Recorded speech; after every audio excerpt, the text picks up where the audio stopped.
Buenos días. Presentar al conferencista es un poco complicado. Si hiciéramos una lista de lo que ha hecho en el trayecto de su carrera sería muy largo, así que voy a intentar ser bastante corto y intentaré puntualizar solamente algunos de los elementos. El doctor es responsable de tener pasiones de largo aliento. Tuvo un seminario que duró aproximadamente 8 años. Se ha mantenido consistente trabajando sobre psicología política desde hace más o menos 15, 16 años. La mayoría de sus trabajos tienen una virtud. Son trabajos a los que después, cuando uno es psicólogo social, es muy difícil volver a tocar el punto porque es bastante extenso. Tiene varias pasiones. Una es poner todo en el contexto histórico y dos, ser psicólogo colectivo de corazón. La tercera característica de sus trabajos es que publica. Es de los pocos psicólogos sociales que publica en México. Es de los pocos que participa con grupos de diferentes universidades. No solamente participa en las instituciones de nuestro país, sino ha sido invitado a diferentes universidades de diferentes lugares. Sistemáticamente hace un trabajo que se podría llamar de base. Es decir, por ejemplo, durante 10 o 12 años estuvo yendo a Guadalajara. Iba sistemáticamente 1 o 2 veces por año, a partir de lo cual los grupos que tenían que ver por allá conocieron algún tipo de psicología social. Tiene otra virtud porque siempre conecta a la gente con la que trabaja y la que le parece interesante su trabajo con personas a que pudieran salir o irse a otro tipo de instituciones o universidades internacionales. Finalmente, cuando uno lee sus libros, tiene una extraña sensación porque al terminarlos de leer, uno no sabe qué es lo que sabía, porque probablemente una de las grandes pasiones la pone por escrito y siempre sus textos y sus trabajos tienen una virtud. Siempre son una hipótesis y una tesis que se sostiene y a partir de la cual es complicado discutir con él, porque normalmente lo hace lo suficientemente bien como para que uno no pueda volverlo a tocar. Finalmente, les presentaría a Pablo Fernández, alguien que trabaja y en algunas ocasiones escribe. El texto que nos presenta es un texto, como todo lo que él hace, bastante polémico, sobre todo pensando que a la semana le pusimos aplicaciones de la psicología social. Y el título de su trabajo se llama La poca elegancia de las aplicaciones de la psicología social. Muchas gracias. Saludos a la Universidad de Monterrey, a la de San Marcos en Perú, que en vez de ir a clase se ponen a ver la televisión. Saludos a los alumnos de Octavio que tienen clase después de la conferencia, no se les olvide. Y muchas gracias. Muchas gracias por los llaveritos. Muchas gracias por invitarme.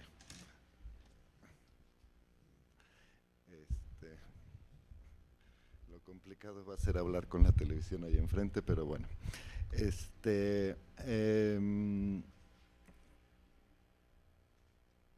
La semana es sobre la aplicación en psicología social. Yo no sé si yo hago bien psicología social o mal, pero de lo único que estoy seguro es que jamás he hecho lo más, soy el más poco aplicado de los psicólogos sociales. Entonces, mi opinión sobre la aplicación es, como dijo Salvador, polémica. Entonces lo que voy a hacer es una crítica de la aplicación, lo lamento un poco, en un contexto. La crítica de la aplicación estaría en el contexto de una especie de descripción psicosocial de la forma del siglo XX. Trato de hacer una especie de narración de lo que es el siglo XX y dentro de ella aparece el problema de la aplicación como problema central. Tocaré 3 temas, es decir, la aplicación, una cosa que proviene del siglo XIX. 2, intenté hacer, cuando uno hace una crítica del siglo XX, generalmente siempre le queda pesimista por razones obvias, ¿no? razones obvias. Entonces traté de ser optimista y hacer una descripción optimista del siglo XX, y el concepto que utilicé fue el concepto de elegancia, que es un fenómeno típico del siglo XX, y finalmente no me salió optimista, pues ni modo, ¿no? Asunto de temperamento personal. Entonces, los tres temas, bueno, y entonces el segundo tema, el primero era la aplicación, el segundo la elegancia, y uno tercero como una especie de proyecto, no solo de psicología social, sino de sociedad. Le puse el nombre de transparencia. Cuando hablo de la elegancia,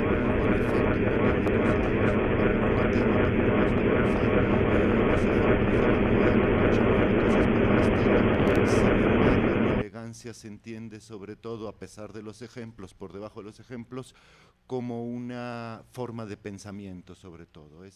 El argumento es la elegancia y la transparencia y la aplicación, las tres, como una forma de pensamiento. Bueno, de hecho, la crítica al aplicacionismo es por ser muy poco elegante. Me voy a tardar 40 minutos, 39 minutos, 5 segundos, según mi cronómetro Casio, que es muy útil para estos casos. Bueno, el reportero Óscar Enrique Ornelas, de la sección de Cultura del periódico El Financiero México, describía a las señoritas bien de los periódicos light como el Reforma, esos que confunden la cultura con los espectáculos, preguntándole a sus entrevistados en turno, a algún intelectual que promovía su libro: y dígame usted, maestro, ¿cómo podemos salvar al mundo? Se requiere ser muy tonto para dar una respuesta, pero como las señoritas bien de los periódicos light tienen una sonrisa muy bonita, de esas que atontan, algunos hasta respondían. Y para salvar al mundo siempre se necesita más dinero. A veces para armas estilo Bush, a veces para medicina y alimentos estilo tsunamis, a veces para campañas de educación y concientización estilo computadoras por goles de Televisa, y a veces para fundaciones caritativas que reparten regalitos a los niños pobres en Navidad, estilo la Fundación Vamos Marta. El caso es que siempre consiste en aplicar las soluciones que uno tiene, como si las soluciones existieran en el país de la teoría y los problemas en el territorio de la práctica, y la aplicación consistiera en llevarlas de un lado al otro, que la teoría se lleve a la práctica mediante la aplicación y santo remedio. Nada más que el santo remedio nunca acaba de llegar, y por eso por lo común se necesita más dinero para más aplicación. Los que creen que el amor se puede aplicar nos recetan cancioncitas que dicen todos somos hermanos o un nuevo amanecer. La caridad aplicada se llama Teletón. Se supone que la aplicación del conocimiento sirve para mejorar el mundo, o salvarlo, como dicen las reporteras, aunque sea tantito, disminuyendo las desgracias en un poquito %, aunque a la larga toda aplicación se conforma con arreglar desperfectos para que todo siga como estaba. Y lo curioso del mundo es que los desperfectos nunca se corrigen, solo aumentan, de suerte que siempre se requieren más aplicaciones felices. Y a fin de cuentas parece que el único resultado que produce una aplicación es más aplicaciones. Como le sucede a los que se aplican una crema rejuvenecedora y lo único que logran es que después necesitan más cremas para borrar las arrugas, para hidratar el cutis, para reafirmar el tejido, para aclarar la piel, para bloquear los rayos ultravioletas, y terminan igual de viejos pero dueños de un arsenal de cremas aplicadas. Por eso Coco Chanel, la modista más famosa, decía que más elegante era llevar las arrugas con dignidad. Aplicar, que etimológicamente quiere decir doblar, algo así como hacer que la realidad se doble con nuestras acciones, e incluso doblegar, que la práctica se doblega ante la teoría, que los hechos se doblegan ante nuestras soluciones, implica siempre dirigir una fuerza contra algo que opone resistencia. Se dice que se aplica una fuerza, que se aplica un castigo o que se aplica una inyección, pero no se dice que se aplica un premio o que se aplica una debilidad. Algo está sucediendo y ciertamente nunca se pide permiso para hacerlo. Para clavar un clavo se aplica un martillazo y uno no puede preguntarle al clavo ni cómo le fue ni si quería que lo sumieran. En vez de martillazo y clavo, puede ser publicidad y consumidor. Los niños que compran refrescos, papas fritas, churrumais, dulces y estampitas son una de las víctimas más rentables de la mercadotecnia, ciencia aplicada como pocas. Así más o menos sucede cuando se aplican programas de ayuda al tercer mundo, a los artistas o a los enfermos terminales. Y no se debe dudar de la buena fe de los aplicadores, solo de su inteligencia. Alguien les ha hecho creer que son poseedores del único conocimiento verdadero y por lo tanto ellos sí saben cómo es la realidad y saben qué es lo que se necesita y se lo aplican sin miramientos. Pero la realidad resulta ser mucho más grande, más compleja, más vieja y más profunda que la pretensión novedosa de cambiarle mediante la aplicación de conocimientos científicamente comprobados. Al aplicar, lo único seguro es que no se hace lo que se cree que se está haciendo, por el solo hecho de que se está actuando sobre una realidad que por definición es desconocida. Lo que se ejecuta es una violencia en la opacidad, un golpe en la oscuridad. Un ciego en una cristalería podrá creer que lo que está haciendo es música, pero a lo mejor está haciendo otra cosa. Allí hay una soberbia sin prudencia, como la de un dios con dedos de hipopótamo.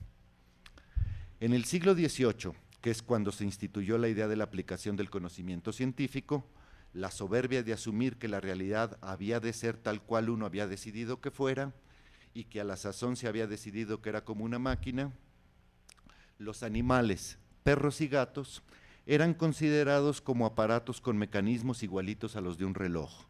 Y entonces, para fines de investigación en laboratorios, se les podía abrir sin anestesia y desollar vivos, porque se suponía que sus gemidos y aullidos eran solo el chirrido de algún resortito que se zafaba al destaparlos. Después de todo, a un reloj nunca se le ha anestesiado para abrirlo. Pero el asunto no es muy elegante que digamos. En el siglo XIX, Andrew Carnegie, el magnate de acero de Pittsburgh y el hombre más rico del mundo, aplicó el evolucionismo social de Herbert Spencer, ese de la supremacía de los más aptos y la sana muerte de los ineptos en sus fundidoras, desollando la vida de sus obreros, hombres y mujeres y niños por igual. Así que, próspero y orgulloso, invitó a Spencer para que viera la exitosa aplicación de sus teorías. Y este, aterrado, lo único que pudo decir fue lo siguiente: 6 meses aquí justifican el suicidio. En el siglo XX, habiendo ya sociedades protectoras de animales y sindicatos, todavía se actuó bajo la decisión unilateral, violenta e imprudente de que unas causas producen ciertos efectos y solo esos, y de que unos efectos tienen determinadas causas, como si la realidad fuera un juguetito de apriete un botón aquí y saltará un resortito allá.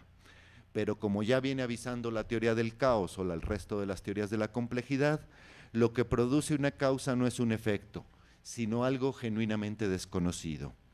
Por eso Freud, prudente que era, cuando una mamá le dijo: «Ay, doctor, no sé cómo educar a mi hijo», le respondió: «Edúquelo como quiera, de todos modos lo va a educar mal». En el siglo XXI, la política de oportunidades para todos, que solo alcanza para unos cuantos, puede ser tan cruel como desollar gatos o niños. Puede aclararse que la aplicación en el ámbito de los martillos y los clavos, de las ciencias físicas o duras, donde la aplicación se realiza sobre objetos de la naturaleza y por ende no toca a la sociedad, el asunto no pasa a mayores, toda vez que la parte de realidad que se afecta es superficial con respecto al sentido de la sociedad, pero que, en cambio, en las ciencias sociales y humanas como la psicología social, toda aplicación sí comporta la intromisión de fuerzas que no se controlan en el corazón de una realidad que se desconoce. No es lo mismo aplicarse a producir una computadora que aplicar la computación a la educación. Es más trivial tratar a un ecosistema como si fuera un sistema de información que tratar a una comunidad como si fuera un sistema de información. Además de que la física reciente se ha dado cuenta de que después de todo la distancia entre el objeto y uno mismo no se mantiene tan fácilmente, Además, a las ciencias sociales aplicacionistas les ha dado por suponer que la sociedad es como si fuera un objeto de la naturaleza y actúan sobre ella en la política, la administración y la economía, con lo cual se está ejerciendo la violentación más cruda posible sobre la oscuridad más desconocida de la realidad. Una muestra más bien chistosa de que en general no funcionan ni para bien ni para mal, es decir, una muestra más bien chistosa de que se están ejecutando fuerzas sobre lo desconocido en la aplicación es que en general no funcionan, ni para bien ni para mal. Es decir, que en apariencia quien aplica sus desconocimientos sobre la realidad supone, tal vez para sentirse importante, que está haciendo algo trascendente, pero al parecer la realidad sigue su marcha con sus mismos defectos y virtudes independientemente de cuánta aplicación se haga. En el caso superficial de las tecnologías de las ciencias físicas es más claro. Todos los avances técnicos modernos, desde la locomotora de vapor hasta la clonación, pasando por misiles y televisiones, no parecen hacer verdadera mella en la sustancia de fondo de la sociedad. La sociedad sigue esencialmente tan contenta o tan descontenta como en el siglo XVII, con sus mismas ilusiones, miedos y alegrías. Es decir, toda la aplicación tecnológica no ha logrado transformar la sociedad en lo que tiene de esencial, en lo que es verdaderamente la sociedad. Asuntos esenciales como la muerte, que siempre llega, el amor, que a veces no, el desamor, la soledad, la confianza, la ternura, siguen siendo los mismos. Y puede incluso decirse que culturas preaplicacionistas tenían un mejor consuelo ante la muerte que un seguro de vida. Siempre podrá opinarse que ya hay vacunas, cultivos, latas y transportes con los que se puede evitar la enfermedad y el hambre.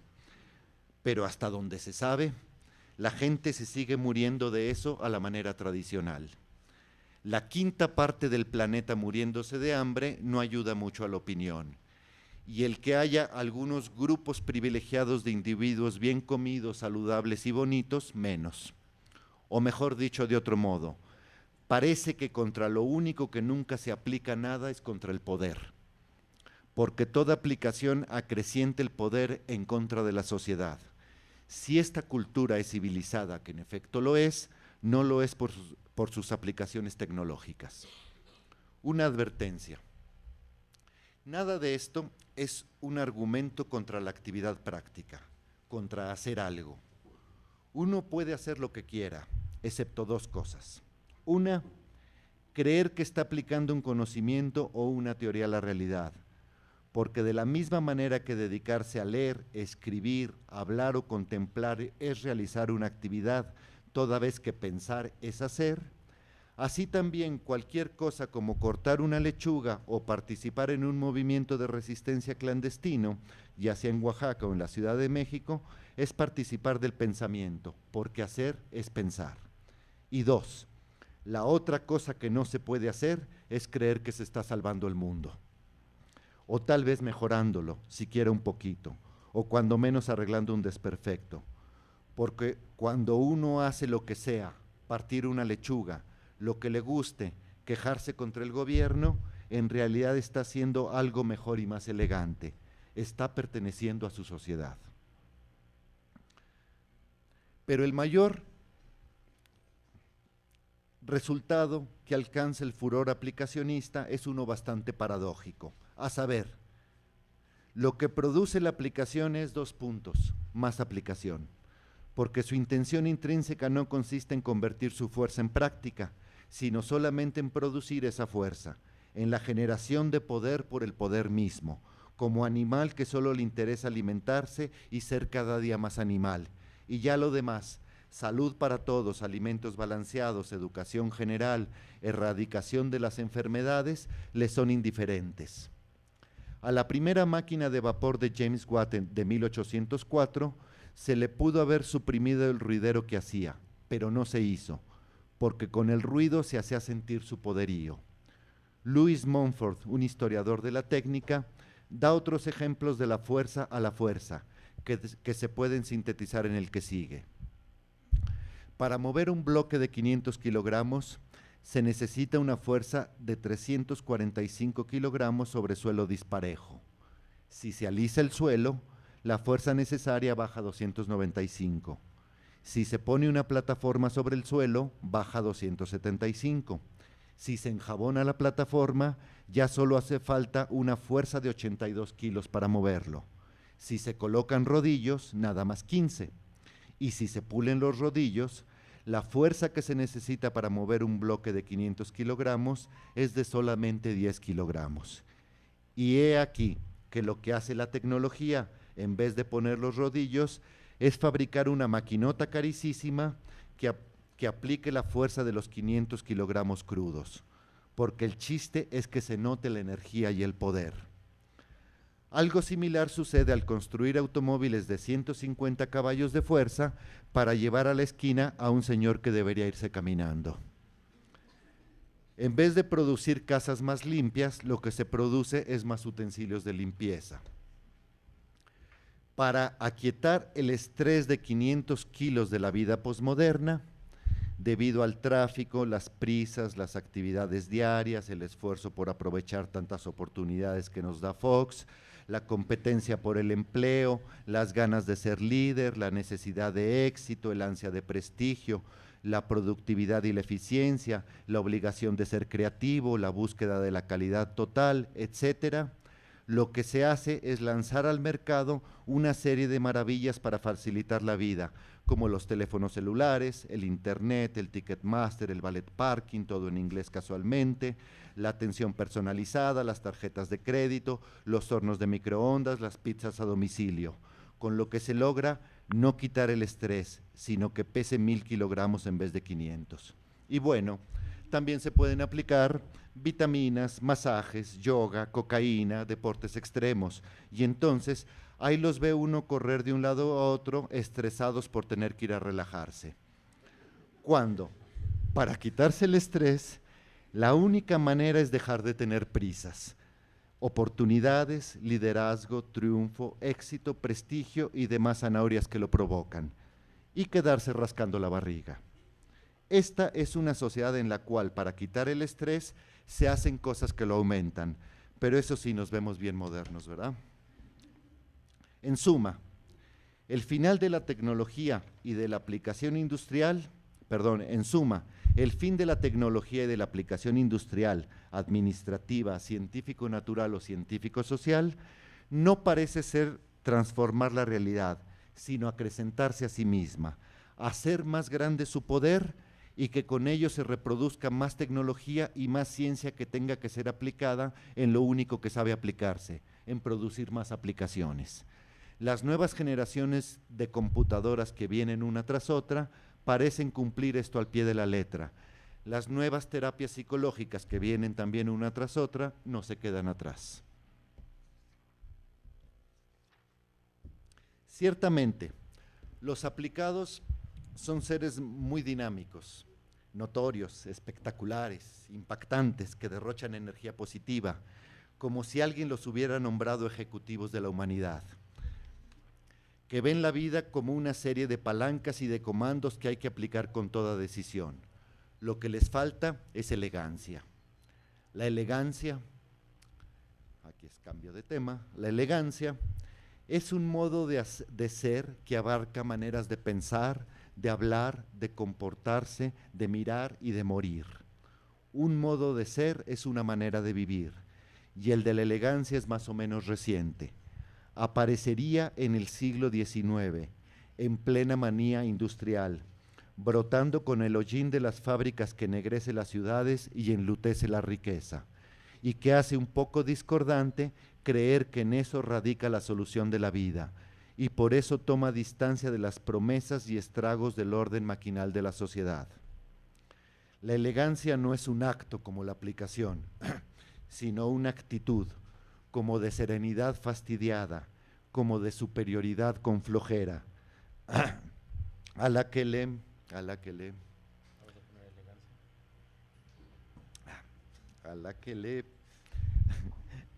una actitud con serenidad de serenidad fastidiada, de superioridad con flojera, a la que le parece una animalidad Eso de luchar por tener posesiones con ansiedad y optimismo.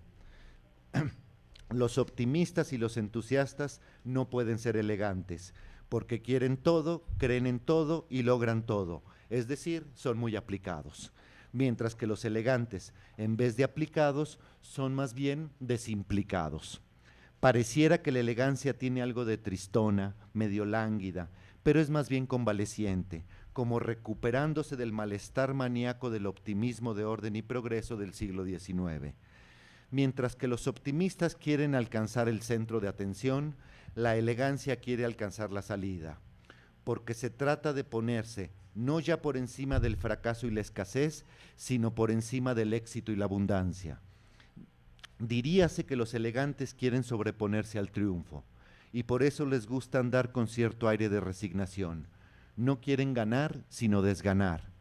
Esta es la actitud que se notaba en la ropa de Coco Chanel, la modista que mencioné hace un rato, en los años de entreguerra del siglo XX, que era una alta costura hecha de simpleza con ganas de bajar al nivel de la calle, y a la que se le llamó la indigencia dorada. Los pobres exquisitos, diría Joaquín Sabina. La actitud de la elegancia no es la de quien recibe los premios, sino la de quien los regala, y por eso, por un lado, tiene que hacer como si todos fueran suyos aunque no tenga ninguno, para lo cual debe tener no lo que ha logrado, que eso tiene un límite, sino lo que ha escogido, para que se note que lo que tiene no es lo que puede, sino lo que quiere. Y por eso los elegantes no necesariamente traen cosas caras, sino nada más muy bien escogidas, como lo hacía Jacqueline Kennedy cuando era pobre, que podía vivir elegantemente con 3 vestidos elegidos con cuidado, con los que iba a los restaurantes a saludar y que la vieran, y luego desaparecía sin comer porque no le alcanzaba para pagar. La palabra elegancia proviene de elegir, y eso es lo que hay que hacer aunque no haya opción. Cuando Kierkegaard dice que hay que elegirse a sí mismo, presenta una solución elegante. Por el otro lado, la elegancia no puede andar colgada de los premios y ostentaciones que ella misma desdeña, así que no utiliza los ademanes y las alaracas, los colores chillones y los aspavientos de los que van a recibir un Oscar, de Paris Hilton, de los que les gusta presumir lo que han ganado, sean títulos, constancias, curriculum vitae, dinero, erudición o poder, y andan alardeando todo lo que creen que se merecen. La cara del elegante no es la del que ha logrado algo, sino la del que se ha cansado de tanto logro de esta sociedad, y por eso utiliza más bien las tonalidades del negro, el color que no se ve y por lo tanto está más bien en la gama de los transparentes. George Simmel dice que el luto se viste de negro porque se quiere salir, por solidaridad con el difunto, de la vida de los colores y pasar inadvertido por un rato. Por ello la elegancia tiende a salirse de las modas, sea en ropa, en ideas o en gustos. Asimismo, utiliza los ademanes y el tono de la voz de la discreción, como si la elegancia quisiera hacer notar que no se nota, expresar que no es muy expresiva. Y por eso, el truco clave de la elegancia es el gesto casual, como si se fuera así sin querer, como si nunca se hubiera dado cuenta de que existiera tal cosa como la elegancia, sino que hacer así es lo normal. Un elegante es, por ejemplo, alguien que sí sabe cómo vestirse, pero no se acuerda cómo está vestido. O como decía Stendhal de un personaje suyo en una novela, una señora que su mayor belleza consistía en no saber que era bonita. Para ser elegante hay que fingir que no hay remedio, que es inevitable y que es desde siempre, con lo cual la elegancia se construye su propia tradición, que no obstante ser nueva es desde siempre, un modo duradero, una actitud clásica, más larga que las modas a las cuales hay que dejar pasar junto con el triunfo y otras vulgaridades. Los flojos, los derrotados, los incrédulos tienen siempre un toque de elegancia, pero es un gesto dificilísimo, razón por la cual el 90% de los que pretenden volverse elegantes fallan y se equivocan, sobre todo porque se aplican a la tarea y se empeñan demasiado en serlo, y cometen errores obvios como echarle demasiada crema a sus tacos o usar palabras de domingo. Pero sacan el cobre, porque la elegancia no es un intento, sino una actitud, un modo de mirar el mundo. Y entonces, paradójicamente, para ser elegante hay que empeñarse en no empeñarse, tarea sutil e inteligente como pocas. Y por eso decía Yves Saint Laurent, otro modista, que la elegancia no estaba en las pasarelas, sino en las calles, en las maneras espontáneas y desenfadadas de caminar, de cansarse, de amarrarse el suéter en la cintura, de arrastrar los pies y la cobija de la gente de diario. Y Christian Dior sabía que era tan difícil de alcanzarse que por eso no se podía ser elegante antes de los 30 años, ya que requiere ese escepticismo que solo da la sabiduría, o al revés, esa sabiduría que solo da el escepticismo. Por regla general, el gesto de casualidad de la elegancia, de descuido cuidadoso, consiste en colocarle al conjunto un pequeño desorden que discuerde, como una agujeta desamarrada que no está así por error, sino por casualidad. Unos codos en la mesa, una palabra mal dicha, alguna frivolidad bien puesta, son detalles que levantan la elegancia porque hacen que se note la naturalidad. Y también hay que colocarle una pequeña artificialidad, alguna perfección minúscula como una perlita de verdad, un modal antiguo, una frase muy erudita, que no aparecen ahí por sangronería, sino por casualidad. La elegancia es un modo de ser y por lo tanto no se trata de una cantidad, sino de una cualidad. No es una posesión ni una expertez, sino una actitud ante la vida, una política, y por ende, en general se opone al dinero y a la dominación y a los que se creen mucho, que por lo común tienen demasiados estorbos que les impiden ser elegantes. En 1935, una revista parisina preguntó a mujeres tanto pobres, medio ricas como ricas y medio sobre su atuendo favorito. Y todas las respuestas fueron exactamente la misma, un traje liso y negro, que, como dice el anuncio del Palacio de Hierro, saca de más apuros que una varita mágica. Intérpretese como se quiera, pero no es un asunto de dinero. Todavía Giorgio Armani fabrica ese mismísimo vestido, pero cualquiera se lo puede confeccionar con una Singer. La elegancia se puede dar el lujo de no tener dinero, cosa que no les está permitido a los nuevos ricos. La dignidad, que es una estampa muy elegante, necesita especialmente haber perdido todo. En los vagabundos, desempleados, estudiantes expulsados, niños de la calle, novios plantados y demás gente que ocupa los parques, se puede advertir el gesto sutil de la elegancia. O como decía Borges, la derrota tiene una dignidad que la ruidosa victoria no merece. Y por razones de totalidad integradora, de unidad vital, como decía Simmel otra vez, la elegancia parece ser un atributo femenino. No es de extrañar, a fin de cuentas, que la elegancia tenga una forma democrática, por dos razones. La primera, porque como pensaba François Mitterrand, es francamente de mal gusto ser autoritario, acaparador de la palabra, centro de atención, sábelo todo y manda más, atenta contra el estilo. ¿Qué elegancia puede tener el estar de acuerdo con un dictador orangután, con un presidente ilegítimo, con un presidente Perdón, eso no venía escrito. Con un presidente norteamericano que quiere imponer la libertad de los McDonald's a todo el planeta? La segunda razón es porque la elegancia, igual que la democracia, es un juego, que, como todo juego, ya se apagó la grabadora, requiere de un trabajo arduo y de una disciplina rigurosa, pero que, como en todo juego, siempre se debe procurar que allí no se note que hay trabajo ni disciplina, sino pura facilidad graciosa. Y como este es precisamente el objetivo de la elegancia, el hacer notar que no se nota, entonces puede decirse que por regla general todo juego tiende a la elegancia, también el de la democracia. Y es cierto, por eso el aplicacionismo no puede ser un juego. La regla de la casualidad es contraria a la ley de la causalidad. Andar con cara de mártir y festejar a gritos es poco elegante, precisamente porque los azotados y los exultantes le imponen al resto de la sociedad, con autoritarismo que no pregunta, sino que inflige, su felicidad o su dolor, su manera de ser. Los que están demasiado contentos los viernes por la noche no dejan dormir a sus vecinos y les aplican a los demás su alegría aunque no quieran. Los que andan con sus lamentaciones a la menor provocación obligan a los demás a poner cara de circunstancia. La falta de elegancia parecería que consiste en imponerle a los demás sus gustos, sus razones, sus insistencias de salvar al mundo, que equivalen a ponerse enfrente de los demás y taparles la vista y cerrarles el paso, obligando a los demás a ver, oír y responder lo que no les interesa.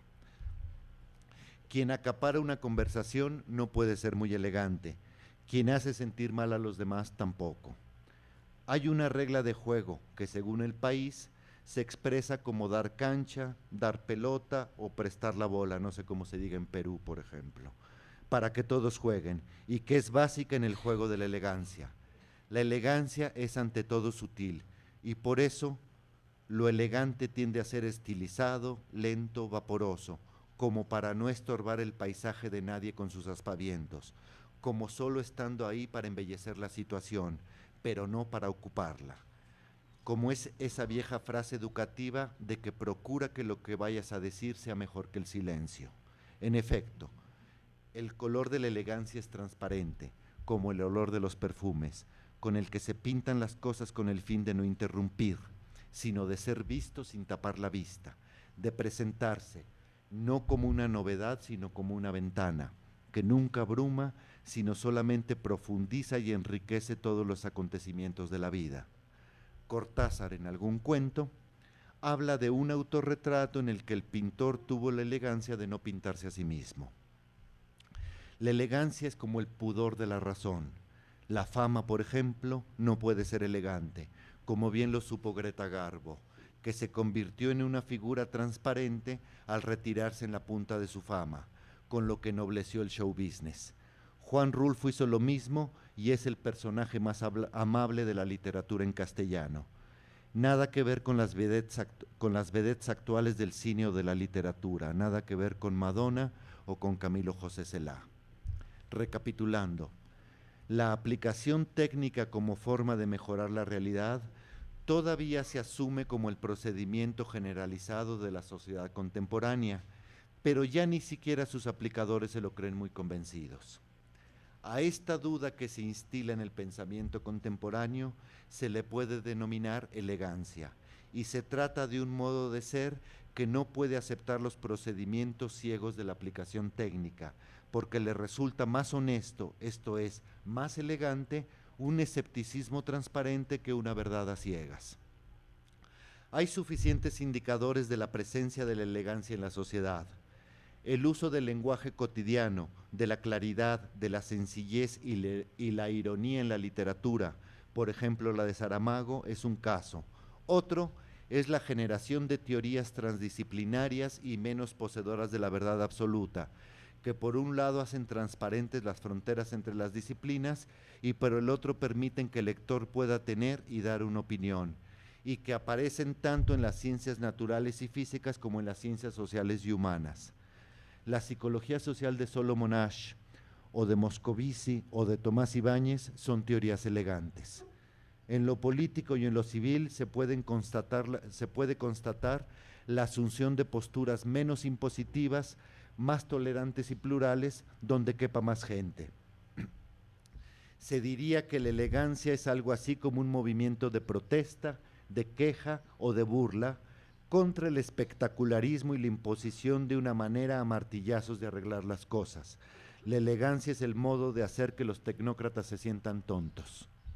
Y en efecto, elegantes son las ventanas, al igual que los invernaderos, los lentes, los telescopios y las probetas, porque dejan ver sin estorbar, mejoran la vista en vez de taparla, porque son transparentes.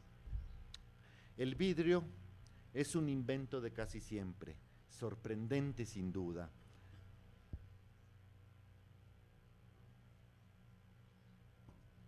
Cada vez que tomo traguitos para cambiar de tema. El vidrio Es un invento de casi siempre, sorprendente sin duda, de 2000 años antes de Cristo, incluso el transparente. Gracias, de nada. Pensé que era un vaso de agua. Incluso el transparente, porque las ventanas de Pompeya ya lo tenían, y en 1300 después de Cristo ya se fabricaba cristal sin color en Murano, cerca de Venecia. Pero debe ser por la manera que entraba el sol en las primaveras al norte del Renacimiento que los holandeses supieron mejor que nadie qué hacer con el vidrio. Fue un holandés, Zacharias Janssen, quien inventa el microscopio compuesto en 1590. Fue un holandés, Johann Lippensheim, quien inventa el telescopio, quien inventa el telescopio en 1605. Fueron los holandeses quienes hacen los ventanales más grandes para sus casas, que son las más limpias del siglo XVII, porque con tanta luz que entraba, el polvo se notaba más y por eso las tenían que tener más barriditas. Y es en ese siglo que Jan Vermeer, un pintor, retrata gente que siempre está junto a la ventana y una vez pinta una fragilísima esfera de cristal como símbolo de la razón. Y Montfort, el historiador que mencioné hace un rato, dice que el filósofo de la época de mayor visión, Baruch Spinoza, era no solo holandés, sino que tenía el oficio de pulidor de lentes. A los vidrios no se les puede limpiar por un solo lado, hay que hacerlo al derecho y al revés. Pero lo que parece curioso al respecto del vidrio es que la cultura... Muy amable, gracias, perdón.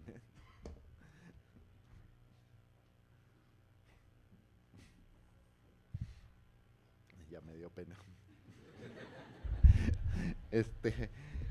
A los vidrios no se les puede limpiar solo por un lado. Hay que hacerlo al derecho y al revés. Pero lo que parece curioso al respecto del vidrio es que la cultura desde siempre solamente había concebido la transparencia para ver a través de ella, para mirar afuera sin sentir frío, y así siguió hasta el siglo XIX, empleándolo para lámparas, matraces, termómetros y otros buenos utensilios. Es decir, viendo lo que está detrás de la transparencia, pero sin fijarse en la transparencia misma como un objeto. Parece que hubo que esperar hasta el siglo XX para que apareciera la transparencia como un objeto interesante, no por lo que está detrás, sino por lo que tiene dentro. Y lo que tiene dentro es nada, excepto algo que no se ve a simple vista. Si uno se pone a mirar un vidrio, no lo que está detrás, primero no ve nada, y ya después, poco a poco, fijándose bien, podrá advertir algo de mugre o jabón, que la superficie no es tan plana como parecía, que tiene algunos matices de color recorriendo su interior, y mientras más corriente, más se ve el vidrio, porque trae hasta burbujas, pero mientras más fino, más pulido, mejor templado, más difícil e interesante es encontrarle algo. Parece entonces que la transparencia consiste en quitarle a algo todo menos una cosita para que ésta sea lo único que se vea. En lo que consistió durante el siglo XX la abstracción en el arte fue en irle quitando caras y cuerpos y figuras, y luego le quitaron contornos y finalmente hasta colores a las pinturas, y lo que quedó al final fueron unos cuadros totalmente pintados de blanco. Y entonces, si uno entraba a un museo y uno amablemente no creía que le estaban tomando el pelo, tenía que ponerse a mirar y mirar a ver si veía algo en esos cuadros blancos. Y así, en efecto, podía empezar a advertir que el blanco tenía ciertas variaciones de textura y ciertas aclaraciones del blanco dentro del blanco, llamadas albedos. Y uno se iba del museo sorprendido de que no le hubieran tomado el pelo y de haber aprendido a ver algo que no estaba, y que sin embargo era más fuerte que lo que sí estaba. Así que es cierta la consigna que escribió Peter Behrens para el siglo XX, menos es más.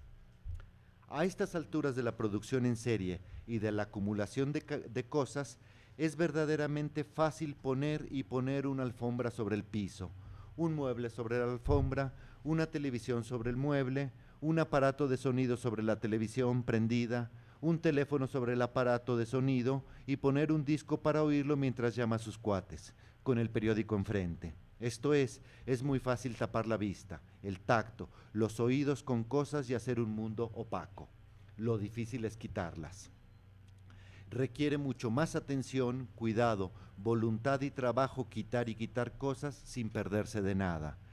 La transparencia como pensamiento y sentimiento consiste en el atento trabajo cultural de ir quitando todos los adornos, detalles, rebabas, satisfactores, accesorios y facilitadores, no para que falte algo, sino para que la esencia y la razón de todos ellos vaya concentrándose en una sola instancia, más fuerte y más intensa que todo lo demás.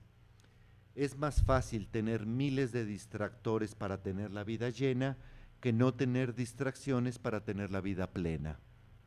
El alivio, por ejemplo, es una sensación transparente, ya que se logra por la sustracción de elementos y no por la adición, como quitarse un peso de encima, como el alivio de viajar sin equipaje.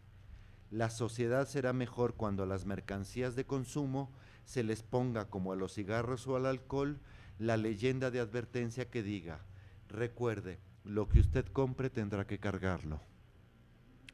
En ello consiste el trabajo de la transparencia, en quitar todo, excepto algo que no se sabe exactamente qué, para que aparezca la forma de las cosas sin estorbos, la forma de fondo, la interior, básica y última, donde no se ve nada, como en un cuarto vacío, pero en el que uno sabe que hay algo ahí dentro que se siente como fuerza interior, concentrada y refrenada, como una especie de tentación resistida.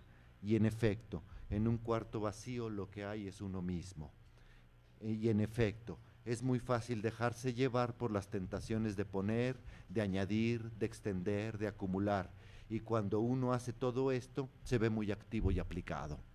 Lo difícil es resistir las tentaciones. Y cuando uno hace lo difícil, parece que no está haciendo nada. Pero ahí hay que imaginarse la fuerza contenida de la tentación guardada. Hay un número de casos contemporáneos que pueden servir de constatación de que la transparencia es un fenómeno presente en la sociedad, como el gusto por las recetas caseras, los cantantes unplugged, las novelas de amor sencillo y otros minimalismos. Asimismo, las actitudes de la paciencia, el respeto o la ternura, que son aspiraciones sociales, son transparentes porque se trata de actividades que parece que no lo son. En el ámbito académico, puede registrarse la revisitación de disciplinas como la historia, la ética o la estética, cuya tarea, diríase, es la de limpiar el pensamiento y aclarar la sociedad. Y en general, como trabajo intelectual, la transparencia radicaría en la comprensión, la cual, como forma de pensamiento, no consiste en ganar las discusiones e incluso no consiste en decir nada, sino en entender lo que dice el interlocutor. Y ciertamente, las ciencias que intentan comprender en lugar de explicar y mucho menos de aplicar, tienen vocación de transparencia. Jorge Luis Borges, que era ciego, veía la transparencia y escribió un poema que dice: el que descubre con placer una etimología, el tipógrafo que compone bien esta página que tal vez no le gusta, el que justifica o quiere justificar un mal que le han hecho, el que prefiere que los otros tengan razón, esas personas que se ignoran a sí mismas están salvando al mundo. O sea, lo que salva al mundo no son los aplicados, sino los que no estorban. Muchas gracias.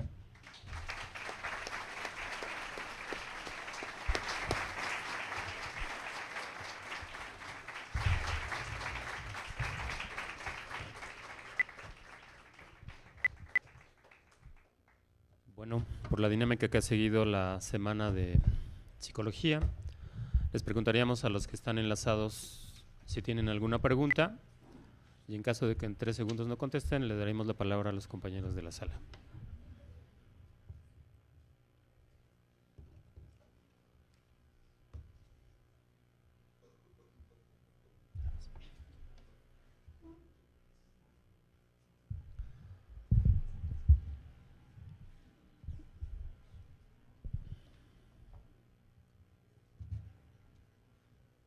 Como diríamos, Ignacio Ibáñez a la 1. Buenas. ¿Sí? Muy buenos días. Buenos días. Quisiera saber entonces cuál es el fin de la psicología social, si es que no se puede hacer una aplicación, porque si bien no es elegante y no podemos modificar el mundo y no podemos cambiarlo, ¿cuál es el fin entonces? Buenos días. ¿De dónde estamos Universidad de San enlazados, Marcos. perdón? Perú, San Marcos. Perú. Buenos días. Preguntita, ¿eh?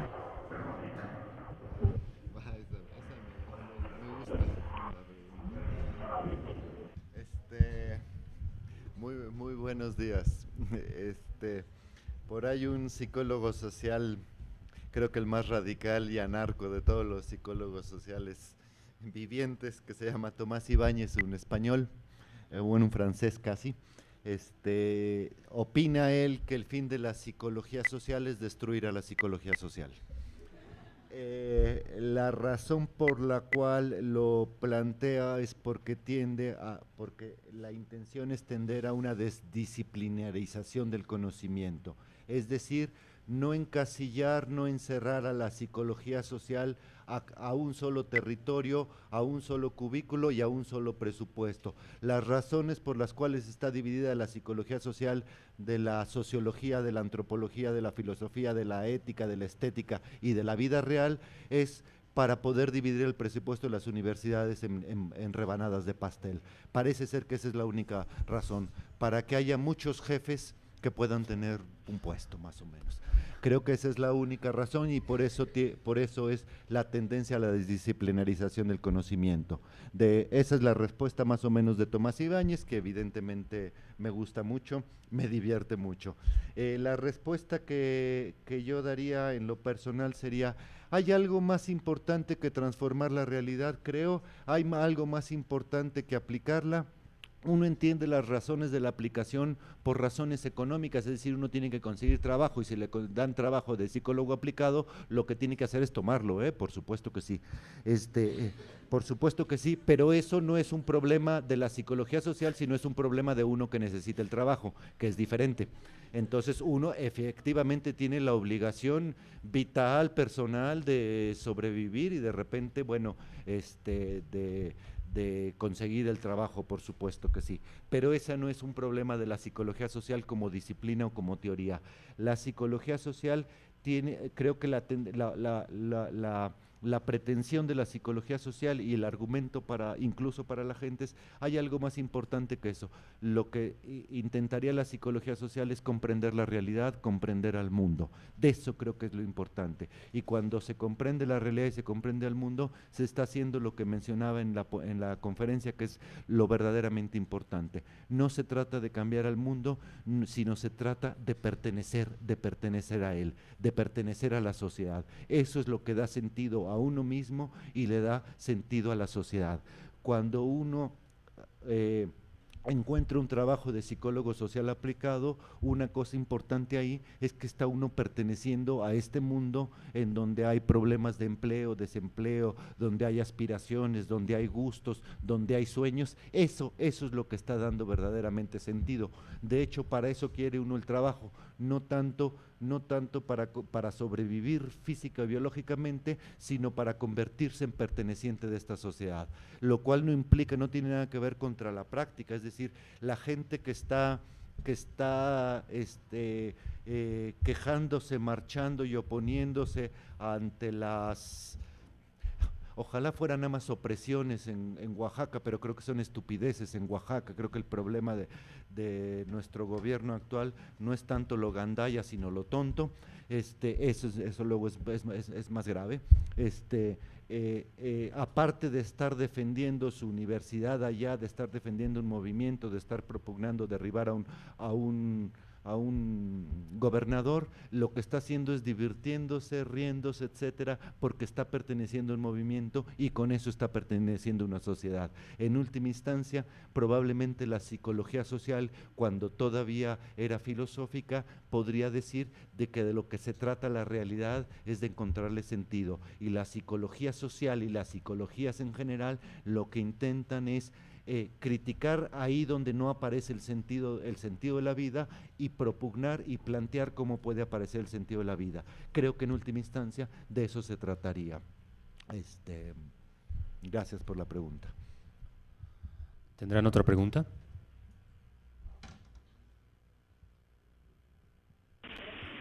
Desde Monterrey. Monterrey.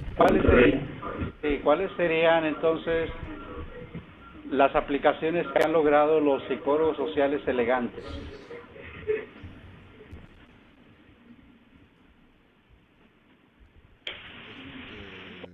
Su utilidad dentro de la psicología social. Está buena la pregunta porque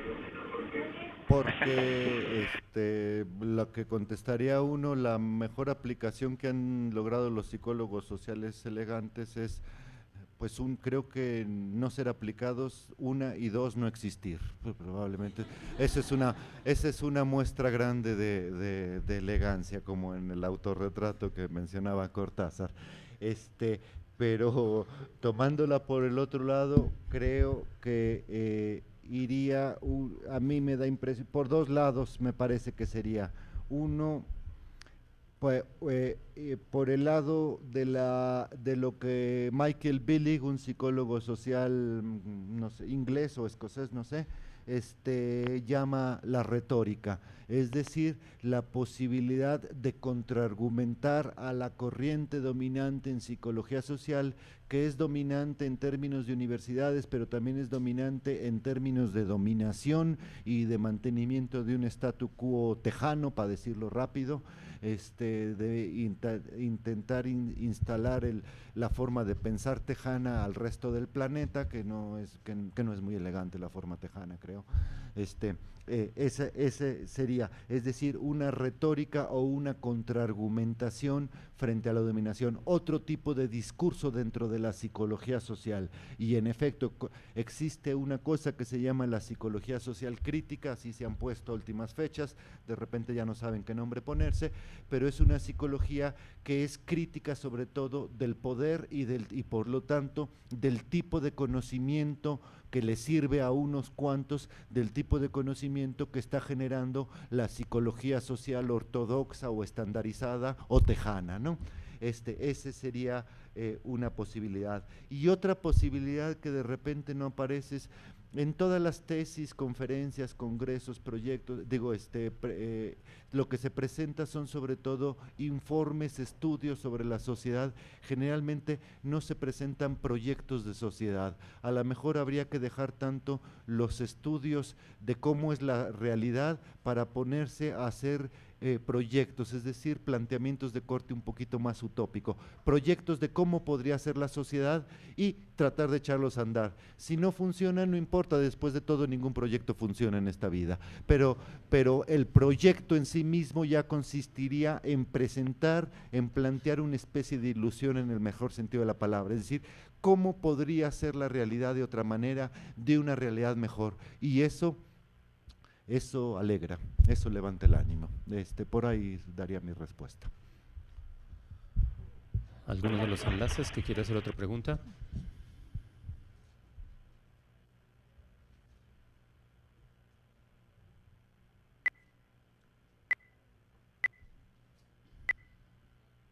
Si no tienen ninguna pregunta, le daríamos la palabra a los compañeros del auditorio. Una señorita de nombre María del Rosario iba a hacer una pregunta, ella me prometió.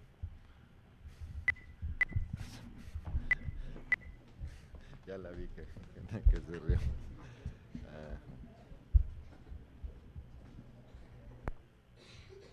Bueno, antes que nada quiero agradecer al doctor por haber aceptado la invitación. Y bueno, la cuestión que se suscitó con el doctor fue una cosa muy, muy curiosa, muy peculiar. La cuestión que yo le decía que desafortunadamente yo no había tenido la oportunidad de conocerlo ni de leer algo de él. Y yo le decía que pues cuando recibí el título de su ponencia, yo esperaba realmente otra cosa, ¿no? Y cuando vi que decía que crítica hacia la psicología social, créanme que dije, no, este doctor nos va a dar una arrastrada, ¿no? Y sinceramente, pues veo que no. O sea, la postura que él tomó y lo que nos dijo, pues realmente da un horizonte distinto, da otras perspectivas y pues no me queda más que decir, como acabo de retomar de su conferencia, que yo creo que no hay otra cosa más sencilla que ver las cosas como son, naturalmente, y como lo decía, ¿no? Dependiendo del cristal con que se mire, va a ser la forma en la que nosotros como psicólogos sociales vamos a verlo. Y pues yo creo que empezando de lo más sencillo, ¿no? Observando a uno mismo y a la realidad en la que vive. Y yo creo que es una de las formas en la que el doctor nos da la pauta para que como psicólogos sociales veamos el mundo en el que estamos, de la forma más sencilla para realmente poder comprender y como para psicólogos sociales realmente poder hacer algo. Y otra de las cosas más importantes que también retomo de él es que yo creo que también una de las funciones de psicólogo social es realizar una propuesta, dar a conocer la realidad, tal vez como nosotros la vemos, y no como él decía, no dar una intervención. Y bueno, muchísimas gracias, doctor. No, muchas gracias a María del Rosario, porque yo lo dije como de chiste para molerla un poco de la pregunta, pero tomó el micrófono. De paso ya medio digo, me habían propuesto si daba la conferencia el lunes en la mañana, es decir, la primera de todas, y me pareció que puesto que iba a criticar, mejor que estuviera perdidita durante la semana, ¿no? Entonces así, en un miércoles temprano que no viniera, que no se notara mucho, ¿no? Entonces, bueno, muchas gracias por la invitación, que fue María del Rosario la que se encargó de hacer la invitación personalmente. Aquí hay una pregunta por escrito que dice: cuando la sociedad empleara la forma del vidrio que uno vea sin que nos estorbe,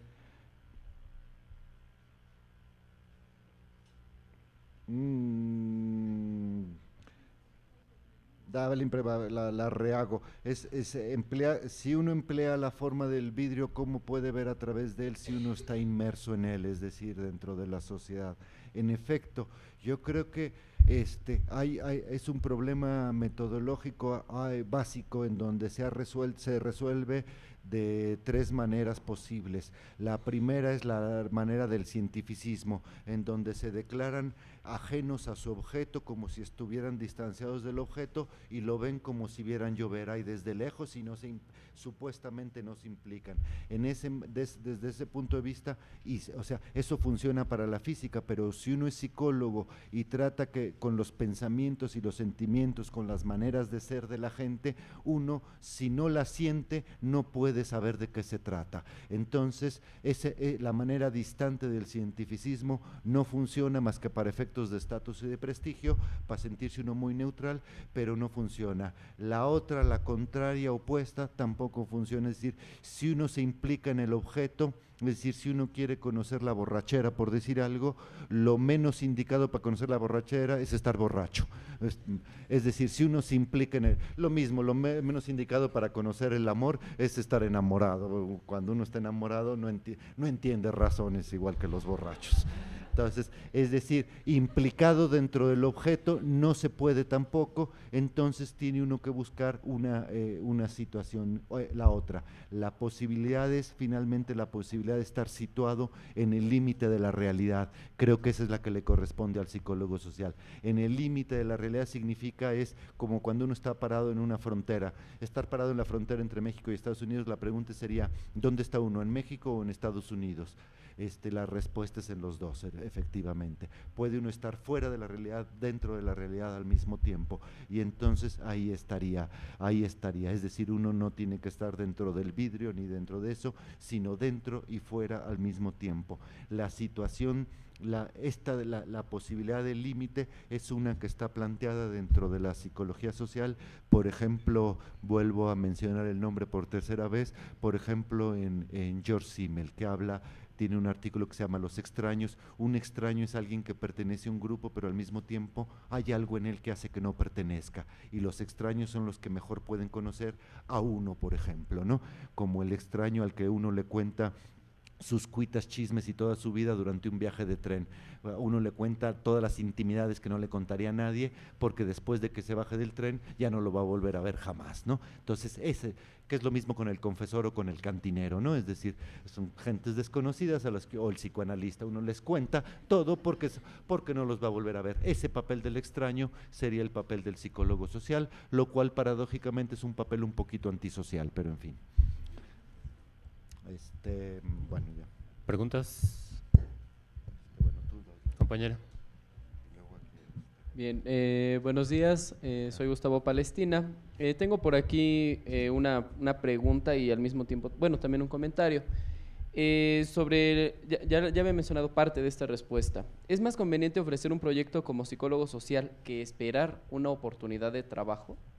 O sea, yo como psicólogo social egresado de aquí, de la UAM, ¿debo esperar a que abran vacantes como psicólogos sociales o conviene más que yo como psicólogo social plantee una alternativa de trabajo? Ya estaba escuchando parte de la respuesta, sin embargo, en algunas clases, quizá en algunas oportunidades, alguien nos ha comentado que no es conveniente que el psicólogo se involucre del todo en la sociedad a la que va a trabajar. Es cierto, pero creo que cuando no nos involucramos en la sociedad, en realidad no podemos comprender, y ahí es donde entra lo interesante, y la segunda parte de este comentario, es donde entra lo interesante del trabajo como psicólogo social. Si te involucras puedes comprender, asimilar un poco mejor la realidad, y eso es algo que escuché precisamente de su ponencia. Creo que la psicología colectiva que maneja usted está muy relacionada con la filosofía, eso es algo muy bueno. Pero mi pregunta era precisamente esa: ¿qué es más conveniente, ofrecer un proyecto o esperar una oportunidad de trabajo como psicólogo social? Gracias. En estos momentos de la vida el asunto, este tipo de preguntas es una pregunta frecuente y difícil de contestar, sin cinismo, pues. Es decir, a veces puede aparecer respuestas cínicas o mentirosas. Si contestar sin mentiras ni cinismo es un poco difícil. Yo como lo vería es efectivamente como tú lo planteas. ¿Quién puede saber más para qué sirve la psicología social? ¿Un psicólogo social o un empleador o un patrón que a lo mejor es vendedor de algo, ¿no? Es decir, uno puede saber más. Entonces, la idea que tiene el mercado de trabajo sobre qué es un psicólogo social es una idea borrosa y equivocada por lo común, más o menos. Si la psicología social es, por ejemplo, entre otras cosas, una psicología política, una teoría de la comunicación, me queda bastante claro, y así sucesivamente una cantidad de cosas, creo que uno como psicólogo social tiene que decir: yo sé lo que sé hacer y yo soy el que puedo ir y plantearlo. No usted, empleador, dígame qué es lo que tengo que hacer, sino yo le voy a decir qué es lo que yo puedo hacer. Efectivamente, presentar planteamientos creo que sería más rico para uno mismo, con posibilidades, y más rico para la misma psicología social. Ese sería un poco. La siguiente parte de la respuesta es la que sigue. Los empleadores, por ejemplo, suponen, no sé de dónde se lo sacan, pero de la manga supongo, lo que no sé si la izquierda o la derecha, que un psicólogo social debe saber levantar encuestas, por ejemplo, ¿no? Y entonces lo contratan a uno como encuestador. Probablemente haya para muchos que al levantar encuestas sí sea efectivamente parte de la psicología social, pero probablemente haya para muchos, para mí por ejemplo incluido, que me da la impresión de que levantar encuestas no tiene nada que ver con hacer psicología social, absolutamente nada que ver con hacer psicología social, sino que de repente alguien vendió la idea de que estar con una carpetita palomeando preguntas que le dan, eso es hacer psicología social. Si de repente le venden una idea que estar con la carpetita jugando gatos es hacer psicología social, también la va a tomar uno, uno se la pregunta. ¿Por qué es más psicología social, por ejemplo, levantar encuestas que ser, por ejemplo, locutor de radio, por poner un exceso? ¿De dónde saca uno que una es más psicología social que otra? Es porque alguien dijo o porque arriba de la hojita dice psicología social, pero no pasa de ahí, no pasa de ahí. Si de veras uno le creyera, por ejemplo, que la psicología social es verdaderamente una teoría de la comunicación, entonces diría, en cualquier lugar donde hay teoría de la comunicación, bueno, funciona un psicólogo social y un locutor de radio, entonces sí funcionaría como tal, ¿no? Uno sabría hacer retórica, por ejemplo, grillar radioescuchas, no sé, inventar, decir que las canciones que van a cantar en el radio son buenas, por ejemplo, cosas por el estilo, podría uno decir, hacer persuasión, influencia social, todo lo que se puede hacer con un micrófono en el radio, aquí no gran cosa, ¿no? Bueno. Y por otro lado es, si de repente uno quiere hacer psicología social y levantar encuestas, resulta que en rigor no es hacer psicología social, entonces ¿qué diferencia está en levantar encuestas o trabajar en un taller de mecánico? Pues tampoco ninguna, no hay ninguna diferencia. Y si de repente a uno le gusta trabajar en un taller de mecánico y con eso saca para vivir, ¿por qué no hacerlo? Uno diría, ¿por qué no? Si le gusta, y total en las tardes puede dedicarse a hacer psicología social, a leerla y si quiere escribirla, Es una cosa curiosa respecto a las carreras de psicología, no sé si psicología social en la UAM muy particularmente,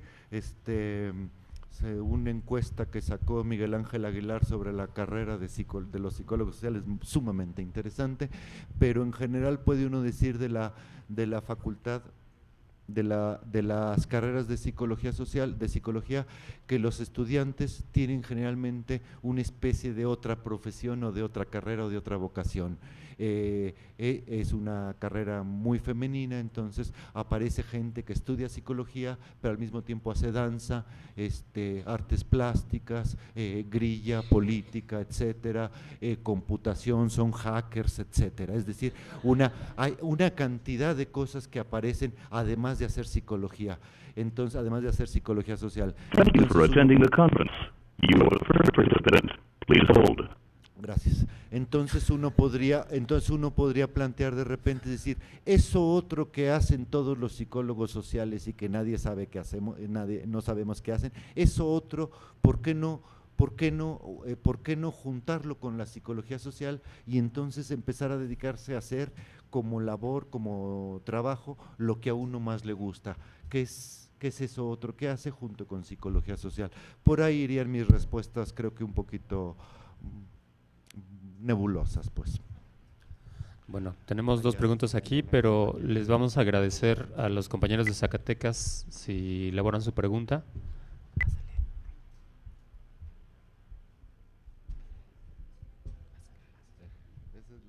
Compañeros de Zacatecas, a la una. ¿Nos escuchan? ¿Nos escuchan? Compañeros de Zacatecas a las 2. Bueno. Hola, buenas tardes. Bueno, mi pregunta es que si cree que la psicología social, en su afán por comprender y entender la sociedad, se ha vuelto esclava de ella, como una inteligencia taruga, ¿no? Como aquel que está preocupado por amueblar su casa y una vez obteniendo los muebles se vuelve esclavo de ellos porque tiene que pagarlos, limpiarlos, mantenerlos. ¿Cree que sea el caso de la psicología? Muy bonitamente planteada tu pregunta. Creo que definitivamente creo que acabas de ponerlo como yo lo hubiera querido decir, más o menos. Lo que sucede con la idea de aplicación en psicología social no es una especie de esclavitud, de esclavitud en tus términos de la psicología y de la academia y de la universidad a las necesidades de empleo y de producción ajenas a la universidad. Yo creo que la universidad de entrada tenía que ser siempre, ese era su papel desde el siglo XVIII, ser la conciencia de la sociedad y no solamente ser solo su empleado. La universidad ha trastocado su papel y ha dejado de ser conciencia de la sociedad, de decir cómo debe ser la sociedad, a ser el achichincle de los empleadores, en decir, a ver qué quieres que aprendamos nosotros para que luego sirvamos de empleados más o menos. ¿A quién se le ocurre la idea de que la psicología social es una disciplina aplicada o que las ciencias sociales es una disciplina aplicada? No se le ocurre a la psicología social, sino se le ocurre a los empleadores y al capital y etcétera. Cuando ven que puede servir, por ejemplo, levantar encuestas, pues eso sucedió en los años 20, que la psicología social puede servir para levantar encuestas, para demostrar que los negros tienen una inteligencia inferior a los blancos, eso sucedió en los años 20 en Estados Unidos, entonces resulta que se puede aplicar para ganar más dinero finalmente. Y entonces ahora le preguntan, si usted no sabe aplicar nada, es decir, usted no sabe hacer lo que yo quiero que sepan hacer, como si el empleador fuera el que decidiera qué es lo que debe saber la psicología social. Creo que se ha invertido más o menos eso y la universidad en general, que era quien debería plantear por dónde debe ir la sociedad, de repente se ha puesto detrás de la sociedad y ahora una sociedad neoliberal es la que está diciendo cómo deben comportarse y qué deben enseñarse en las universidades. Si la universidad no claudicara, perdón por la palabra cursi, no se rajara en su papel de, esa sí me gustó, en su papel de ser conciencia de la sociedad, entonces tendría que oponerse, por ejemplo, a la entrada de la lógica neoliberal dentro de las universidades, que es lo que está sucediendo actualmente, ¿no? Compañeros de Zacatecas. ¿Sí nos escuchan? Sí. ¿Pueden hacer su pregunta, por favor? Ok. Sí, gracias. La pregunta es, a mí me queda un poco ambiguo lo que el doctor entiende por aplicación de la psicología social. Si nos pudiera aclarar bien qué es para usted la aplicación y si en ese concepto viene la investigación, por favor.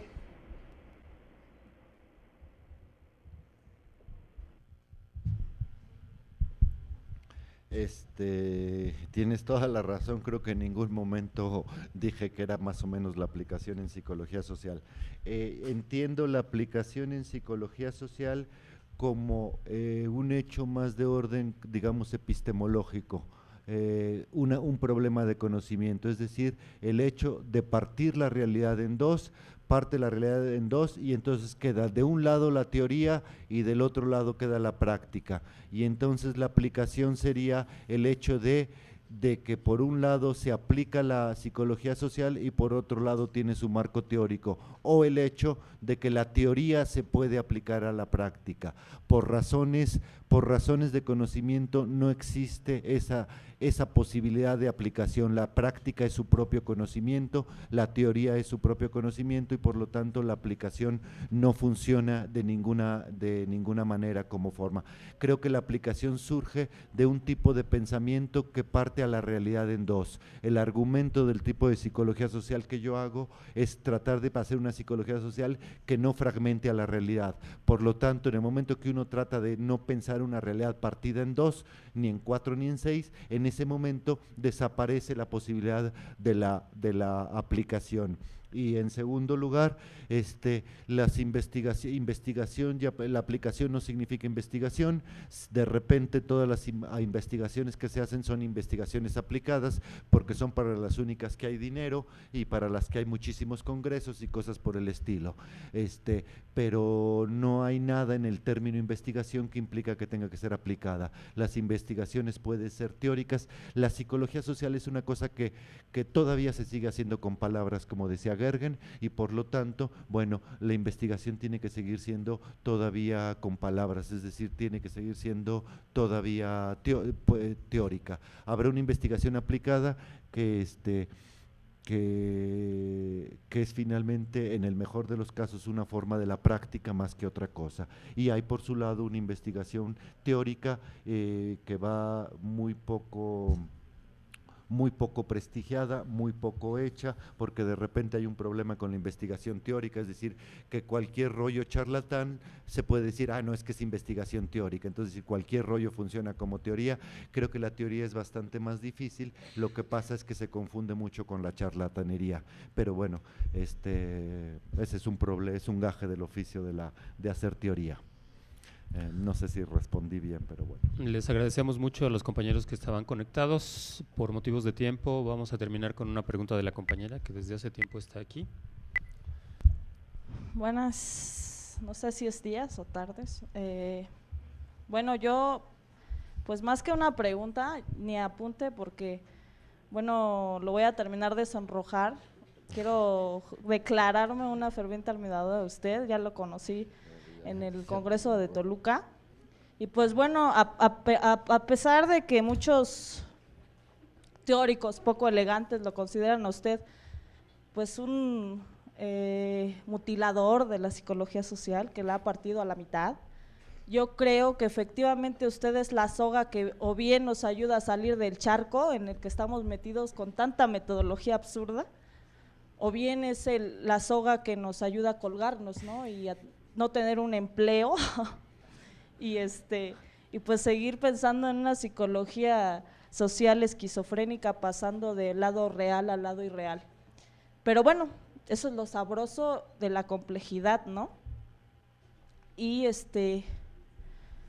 pues quiero hacerle saber a usted que pues profesores como usted hacen falta aquí, ¿no? Que no tengan esa visión tan conductual, que no sean tan mutiladores de las ideas, que permitan la expresión y que sobre todo pues sean humanos, ¿no? Porque pareciera que a veces tenemos aquí profesores robots y pues qué hueva estar platicando con una máquina, ¿no? Y pues muchas gracias por aceptar la invitación y chido.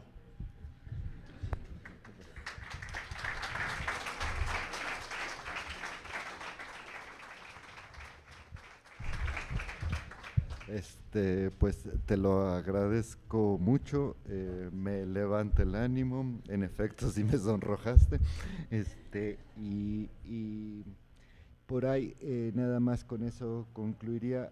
Por ahí Peter Bourdieu,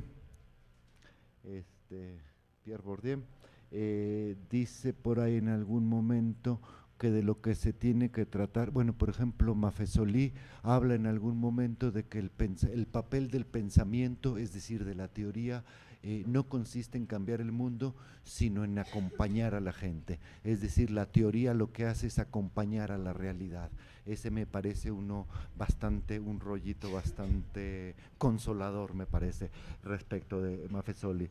Y Bourdieu habla en algún momento de que de lo que se tratan las ciencias sociales, y yo lo retomaría para la psicología social como fin de la psicología social, de lo que se trata la psicología social es de hacer que el mundo sea interesante. A mí me parece, si uno logra a través de la psicología social que el mundo sea interesante, me cae que ya la hizo en este mundo, ya la hizo en este mundo. Puede a uno irle mal o bien, puede estar mal o bien, fregado o contento, lo que etcétera, pero si es interesante, por ahí decía Chesterton, ahora sí voy a usar muchas citas, que dice la realidad puede estar mal o puede estar bien, puede ser triste o alegre, sacrificada o tranquila, pero la realidad nunca se le va a quitar lo interesante. Dice, si la psicología social logra que hacer el mundo interesante, creo que con eso ya le hicimos. Y por ahí concluye Bourdieu, dice, en el momento en que uno logra que la realidad sea interesante, entonces empieza la paradoja de que entonces la psicología social se vuelve necesaria. Cuando la realidad se vuelve interesante, la realidad se vuelve necesaria, y puesto que uno es el que la ve interesante, entonces uno se vuelve necesario para la realidad. Si la psicología social puede hacer que el mundo sea interesante, entonces por eso, y es muchísimo, por eso la psicología social se convierte en necesaria para la realidad. Si logra uno hacer eso, me cae que ya la hicimos, y creo que por ahí podría ser un muy buen intento de psicología social, ¿no? Bueno, le ofrecemos un aplauso al doctor.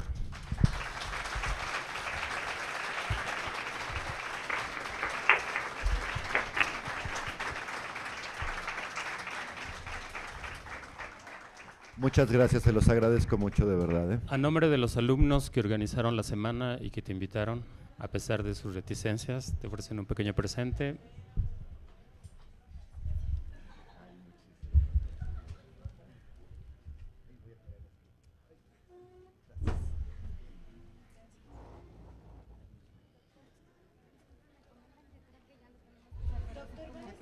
Necesita más dinero para más aplicación. Los que creen que el amor se puede aplicar nos recetan cancioncitas que dicen todos somos hermanos o un nuevo amanecer. La caridad aplicada se llama Teletón. Se supone que la aplicación del conocimiento sirve para mejorar el mundo, o salvarlo como dicen las reporteras, aunque sea tantito, disminuyendo las desgracias en un poquito %. Aunque a la larga toda aplicación se conforma con arreglar desperfectos para que todo siga como estaba. Y lo curioso del mundo es que los desperfectos nunca se corrigen. Solo aumentan, de suerte que siempre se requieren más aplicaciones felices. Y a fin de cuentas parece que el único resultado que produce una aplicación es más aplicaciones. Como le sucede a los que se aplican una crema rejuvenecedora, y lo único que logran es que después necesitan más cremas para borrar las arrugas, para hidratar el cutis, para reafirmar el tejido, para aclarar la piel, para bloquear los rayos ultravioletas, y terminan igual de viejos, pero dueños de un arsenal de cremas aplicadas. Por eso Coco Chanel, la modista más famosa, decía que más elegante era llevar las arrugas con dignidad. Aplicar, que etimológicamente quiere decir doblar, algo así como hacer que la realidad se doble con nuestras acciones, e incluso doblegar, que la práctica se doblega ante la teoría, que los hechos se doblegan ante nuestras soluciones, implica siempre dirigir una fuerza contra algo que opone resistencia. Se dice que se aplica una fuerza, que se aplica un castigo o que se aplica una inyección, pero no se dice que se aplica un premio o que se aplica una debilidad. Algo está sucediendo por la fuerza, y ciertamente nunca se pide permiso para hacerlo. Para clavar un clavo se aplica un martillazo y uno no puede preguntarle al... Cuando uno lee sus libros tiene una extraña sensación porque al terminarlos de leer uno no sabe qué es lo que sabía, porque probablemente una de las grandes pasiones la pone por escrito y siempre sus textos y sus trabajos tienen una virtud, siempre son una hipótesis y una tesis que se sostiene y a partir de la cual es complicado discutir con él, porque normalmente lo hace lo suficientemente bien como para que uno no pueda volverlo a tocar. Finalmente les presentaría a Pablo Fernández, alguien que trabaja y en algunas ocasiones escribe. El texto que nos presenta es un texto, como todo lo que él hace, bastante polémico, sobre todo pensando que a la semana le pusimos aplicaciones de la psicología social. Y el título de su trabajo se llama La poca elegancia de las aplicaciones de la psicología social. Muchas gracias. Saludos a la Universidad de Monterrey, a la de San Marcos en Perú, que en vez de ir a clase se ponen a ver la televisión. Saludos a los alumnos de Octavio que tienen clase después de la conferencia, no se les olvide. Y muchas gracias. Muchas gracias por los llaveritos. Muchas gracias por invitarme.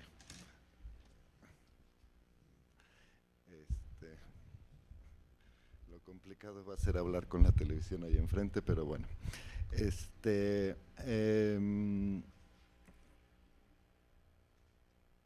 La semana es sobre la aplicación en psicología social. Yo no sé si yo hago bien psicología social o mal, pero de lo único que estoy seguro es que jamás he hecho lo más mío. Soy el más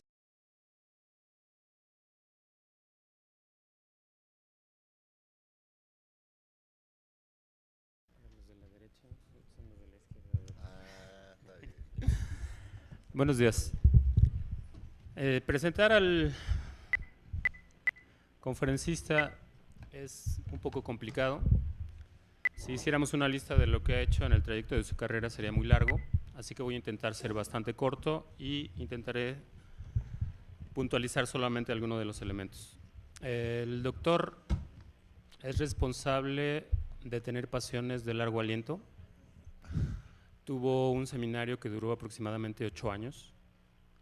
Se ha mantenido consistente trabajando sobre psicología política desde hace más o menos 15, 16 años. La mayoría de sus trabajos tienen una virtud. Son trabajos a los que después, cuando uno es psicólogo social, es muy difícil volver a tocar el punto porque es bastante extenso. Tiene varias pasiones. Una es poner todo en el contexto histórico y dos, ser psicólogo colectivo de corazón. La tercera característica de sus trabajos es que publica. Es de los pocos psicólogos sociales que publica en México. Es de los pocos que participa con grupos de diferentes universidades. No solamente participa en las instituciones de nuestro país, sino ha sido invitado a diferentes universidades de diferentes lugares. Sistemáticamente hace un trabajo que se podría llamar de base, es decir, por ejemplo, durante 10 o 12 años estuvo yendo a Guadalajara, iba sistemáticamente 1 o 2 veces por año, a partir de lo cual los grupos que tenían que ver por allá conocieron algún tipo de psicología social. Tiene otra virtud porque siempre conecta a la gente con la que trabaja y la que le parece interesante su trabajo con personas a que pudieran salir o irse a otro tipo de instituciones o universidades internacionales. Finalmente, poco aplicado de los psicólogos sociales.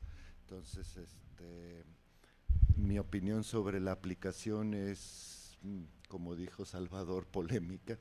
Entonces, lo que voy a hacer es una crítica de la aplicación, lo lamento un poco, en un contexto. La crítica de la aplicación estaría en el contexto de una especie de descripción psicosocial de la forma del siglo XX. Trato de hacer una especie de narración de lo que es el siglo XX y dentro de ella aparece el problema de la aplicación como problema central.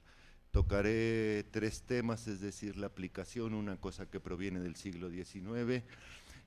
2, intenté hacer, cuando uno hace una crítica del siglo XX, generalmente siempre le queda pesimista por razones obvias, ¿no? Razones obvias. Entonces traté de ser optimista y hacer una descripción optimista del siglo XX, y el concepto que utilicé fue el concepto de elegancia, que es un fenómeno típico del siglo XX, y finalmente no me salió optimista, pues ni modo, ¿no? Asunto de temperamento personal. Entonces, los 3 temas, bueno, y entonces el segundo tema, el primero era la aplicación, el segundo la elegancia, y uno tercero como una especie de proyecto, no solo de psicología social, sino de sociedad. Le puse el nombre de transparencia. Cuando hablo de la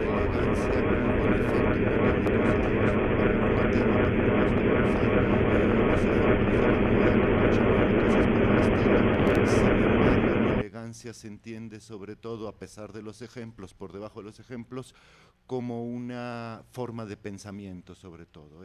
El argumento es la elegancia y la transparencia, la aplicación, las 3, como una forma de pensamiento. Bueno, de hecho, la crítica al aplicacionismo es por ser muy poco elegante. Me voy a tardar 40 minutos, 39 minutos, 5 segundos, según mi cronómetro Casio, que es muy útil para estos casos. Bueno, el reportero Óscar Enrique Ornelas, de la sección de Cultura del periódico El Financiero México, describía a las señoritas bien de los periódicos light como el Reforma, esos que confunden la cultura con los espectáculos, preguntándole a sus entrevistados en turno, a algún intelectual que promovía su libro: y dígame usted, maestro, ¿cómo podemos salvar al mundo? Se requiere ser muy tonto para dar una respuesta, pero como las señoritas bien de los periódicos light tienen una sonrisa muy bonita, de esas que atontan, algunos hasta respondían. Y para salvar al mundo siempre se necesita más dinero.